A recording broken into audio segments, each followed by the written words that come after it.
እንዴት ለእኔ ድምፅ ሆነዋል ብለህ ለእኔ ትነግረኛለህ? እኔ አላውቀውም ለእኔ ማን ድምፅ እንደሆነልኝ። አንዴ ሳሻቸው ይሳደባሉ፣ አንዴ ሳሻቸው ያሞግሰዋል። ለጥቅማቸው ሲፈልጉ ደግሞ ጠጋ ብለው ምናምን በስስ ጎን ገብተው ሊያባብሉ ይፈልጋሉ። እንደዚህ አይነት ቆሻሻ ሰዎች ናቸው ይሄ ዮኒ ማኛ የሚባሉ።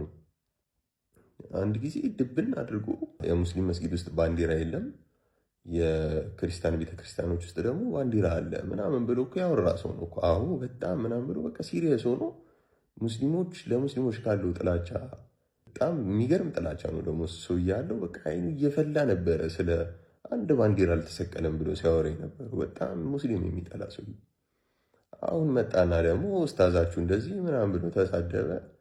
እሺ ያልነው። ከዛ ደግሞ ምን ሊለን ፈለገ? ቴዲ አፍሮ ለእናንተ በጣም ድምፅ ሆኖላችኋል። አሁን አክሱም ላይ እያለ ያለውን ነገር አታዩም?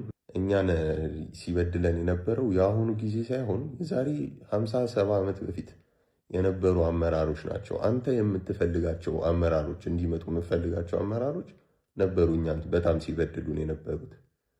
እና ራሳችን ብንጠል እንኳን ራሱ የምንጠል የዛኔ ነበረ እንጂ በአሁኑ ሰዓት ላይ እኛ ምንም እንጠልበት ምክንያት የለም።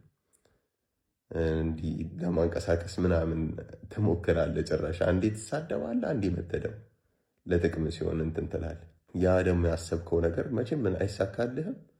እኔ በታሪክ በቃ አንተ የምታስባት ኢትዮጵያ እንዳትፈጠር ከሚቋጠሩ ሰዎች ውስጥ አንዱ ነኝ። ኢትዮጵያውን ባለችበት ነው የምትቀጥለው። እየበረታች ነው፣ በደንብ እያደገች ነው።